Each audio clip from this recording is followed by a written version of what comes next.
We're only 1 month down in 2023, and thus far, Black women have had to rally and hold several Black men accountable, starting with Wayman Wesley, aka Chef Way, aka Waymo the God, who racially harassed and terrorized dark-skinned Black women for years on Twitter. He has since resigned, and in that half-ass apology, he blamed alcoholism. Yeah, alcohol doesn't cause you to be a colorist. We're still looking at getting your license suspended or revoked, by the way. Next, we have Tariq Ali. He also racially harassed and terrorized dark-skinned Black women on Twitter for years. And when he was called out about it, he blamed it on him being young, immature, not knowing better. It's what everybody was doing. But when you go over to his YouTube channel and you look in his description box, you will read that at the age of 16, he was starting programs specifically for queer LGBTQ plus people, while at the same time he was discriminating and dehumanizing dark-skinned Black women. Yeah, you need to make that make sense. You can't on one hand be immature and then on the other hand be mature. We won't be following you anytime soon, Tariq. And now we're at Tyre Nichols, a dark-skinned Black man that was recently killed by 5 other dark-skinned Black men who happened to be cops. But prior to his death, he too had a history of going on social media to uplift whiteness, aka white women, while disrespecting and dehumanizing Black women, aka being a colorist. One of his tweets read, "There's a reason I don't talk to dark-skinned blanks." Keep in mind, he's a dark-skinned man, and had also posted tweets saying that he wasn't beautiful. He didn't think that he was a fine-looking man. The tweet at the bottom that says white blanks be like, "Man, F those Black girls." So you have a white woman sitting in a tanning booth trying to achieve darker skin to compete with Black women, and these are the women that you think are cute and that you go after? I've come to learn that Black men know exactly who their allies are versus their predators. Tyre Nichols called for his dark-skinned Black mother when 5 dark-skinned Black men were brutally beating him. They know exactly who their allies are, and those allies typically are going to be Black women. Black women support, donate, and advocate for Black men, despite knowing that a good majority of Black men do not love, like, or would reciprocate the same allyship. With that said, Black men also know who their predators are. They know that the white man is not their ally. They know that white men in uniform, specifically cops, are definitely not their allies. They also know that Black men are not their allies.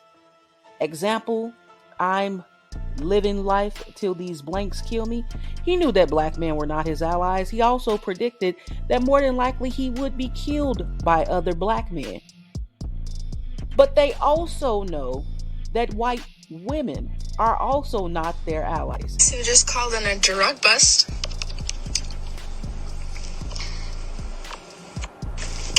Okay, just to clear things up, I'm not a snitch. I probably would have just let it go, but this man had a gun and was walking towards my... I'm gonna get a little scared. It must have been pretty bad because there's 1, 2, 3, 4 cops. I can't go back into work until the guy's gone. Bro, this dude just got arrested. So I'm not the type of person to cry on Snapchat. But I'm so angry. The cops brought this guy back and let him go, and they gave me no explanation, and he was walking past the store just taunting me. And so I called the police and I said, like, tell me what's going on, you know? And they said, well, we searched him and we didn't... Above that post, he wrote, "This is why we say white women tears are deadly. The guy didn't do anything wrong and was let go. She was super excited in the first half to see it happen. Then when it didn't go her way, she started hysterically crying. Like, these are people's lives. And what if that man got killed? Sickening as F." That's interesting, considering this white woman behaved like white women traditionally behave towards Blacks, specifically Black men. She made an unfound accusation that was investigated and resulted in him being let go. Instead of being apologetic, she cried. White women have always weaponized their feelings against black people. Although black men know this has never stopped black men from uplifting, pursuing, and announcing their love for white women. Tyre Nichols had made many a post glorifying white women beauty and being happy that he created a white son. He did all of this while knowing white women like the white girl in the video existed. White women who will call the cops on a black man without any hesitation over a lie, with the end result being a black man being possibly killed. Once again, proving black men know who their predators are. My takeaway from this post is that this is one of the greatest fears of him as a black man, being accused of something by a white woman and having any interactions with the police. With all that said, I think Tyre, like most black men, know who they are more likely to be killed by, which is another black man, or the cops, as he rightfully stated in his Twitter profile. Therefore, the murder of Tyre Nichols is not a result of white supremacy, but a result of black male hatred towards one another, and them not wanting to take accountability for their actions. To make matters worse, people like Ben Crump and Van Jones don't want to admit this. Instead, they are arguing that this is just another result of white supremacy, which is causing confusion and anger on the opposite side. Oh, well, listen, I think some people say, hey, listen, you guys just want to find race no matter what. You're just going to scream racism. Even if it's all black, you're going to scream racism. And I understand it does seem weird when we're saying there's a racial dimension here, even though the police are African American. But I think what's important for us to be able to do is this is about power. It's not about black, it's about blue. It's about power. And when you have police officers who know in certain neighborhoods they better not act that way, but in other neighborhoods they can act that way, that's about power. That's about domination. And so I think it's important that we use this as an opportunity to get more nuanced and more clear about the dangers that African Americans face from police officers, period, when there is not accountability. The problem that Van Jones is having is that he's not able to explain how a black man was brutally beaten down by 5 other black men and how that fits the narrative that he and Ben Crump and so many other political and social civil rights leaders have used to condemn white supremacy on the police force. The issue is that narrative doesn't fit what happened to Tyre Nichols. At the same time, he's saying that this is not about black, this is about blue, and it's about shifting the culture. If you're going to talk to white people about shifting the culture on policing and how white people misbehave, then you need to be able to address and articulate how are black men going to shift the culture within the black community on taking accountability for their own actions. This is about power and control. This is about accountability. This is about shifting the culture. But this is falling squarely on black men. Black men did that to Tyre Nichols, not white men, not white supremacy, but black men. This murder of a black man shows that black men have a hatred of other black men and that black men are not willing to shift the culture and the narrative surrounding how black men can be just as cruel and brutal towards each other. When I saw this fight, when I saw this murder actually, I would have sworn that this was something off of World Star. That's just how bad this was. You believe this racial bias played a role in the officers' behaviors? Yeah, I do because, first of all, black people are at risk from police no matter what color. Black, white, brown, you talk to African Americans, they'll tell you it doesn't matter. There's this pervasive view from law enforcement that if you're black, you're dangerous. And I think some people think, oh, well, so a white police officer going after a black person, you understand the racial implications.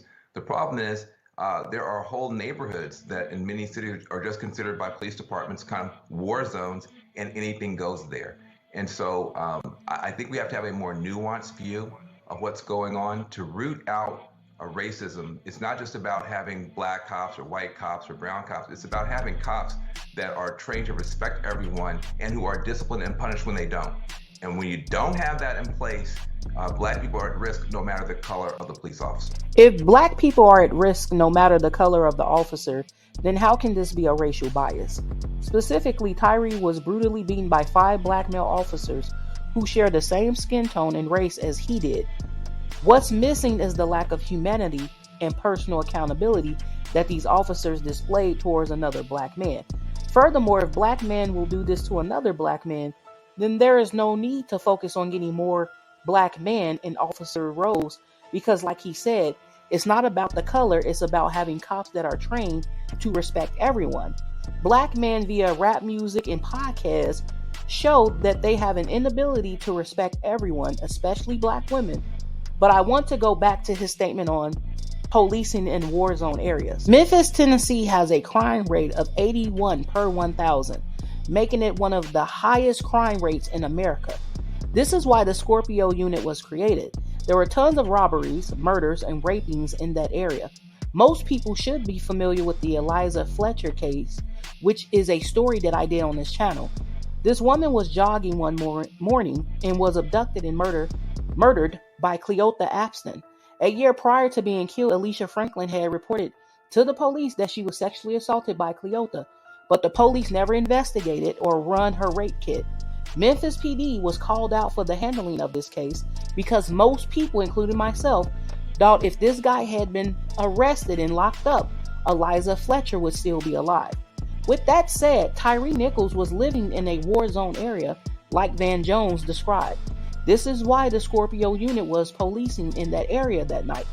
Of course, I don't agree with how these officers handled Tyre that night, but with this unit being completely disbanded, who's going to protect that area now? There are children, women, and elderly people like Tyre's mother that still need protecting. Did you watch the video, and how has this changed you or impacted you? Well, I wouldn't have watched it, except I had to because I work at CNN, so we all watched it together, and we all have the same impact. It's hard because, I have black sons, and they're not unlike Tyre. Tyre is a skateboard kid. He's a Starbucks aficionado. He's an Instagram photographer. He's a good kid. He was a good kid, and I got a kid that loves Ripstick and Starbucks and all, and it's every black parent's nightmare. You know what I find funny about his statement? And with Tyre Nichols, these black men will date interracially. They'll date white women, have children with them, create mixed race, biracial children, but give them the black identity, while at the same time shouting white supremacy exists in everything. Yet you hold on to the one drop rule and create identity issues in those of us who are actually the product of a black man and black woman. With all that said, Tyre Nichols' death is the result of black male hatred, black males not wanting to take accountability, and black men not being able to manage their emotions. And the fact that Van Jones cannot come up there on any platform and say, we got some internal work to do, shows that black males may have created their own form of white supremacy, where black males believe that they should be able to enact the same amount of violence between each other, black children and black women, without facing any accountability. And unfortunately, until we get to that point, we're going to see more and more black people, specifically black women and black children, being killed. Black men need to take accountability for their actions.